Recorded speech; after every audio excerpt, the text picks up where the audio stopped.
Controversial ZANU-PF official killer Zifu has inspired widespread public outrage after suggesting that President Emmerson Mnangagwa should remain in office until 2034. Sanapina mashoko kubuda panguva ino Zifu achitrigger public anger panguva ino after asuggested kuti mutungamiri wenyika ngaatoramba arimo muoffice kusvika 2034. Chituko chinokonzi chorambwa nevanhu. People at first they're rejecting 2030 plan and now ari kutowedzera zvake achitotosvika 2034. Sanapina mashoko abudanyika panguva ino. Don't subscribe or like on the bell icon. Tipina manawo mukura information. On Sunday, Zivu took to X in quotes.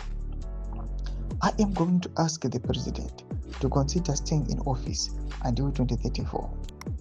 We believe that we don't need elections right now. What we want is to see the continued development. He further compared Mnangagwa's potential extended tenure to that of former President Robert Mugabe, stating, Mugabe served for more than 40 years. So why should we refuse to allow ED to serve for just 15 years?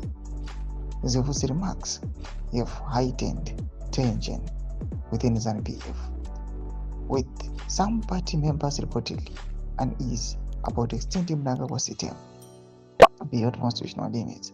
Critics argue that such proposals undermine democratic processes and could fuel political instability. Ndomashoko arimo panguva ine kuri kuonekwa kunzi ZANU-PF itself pachayo vari kutorwidzana, vari kutoita makakatanwa pamusoro pekuextenda term yemutungamiri wenyika.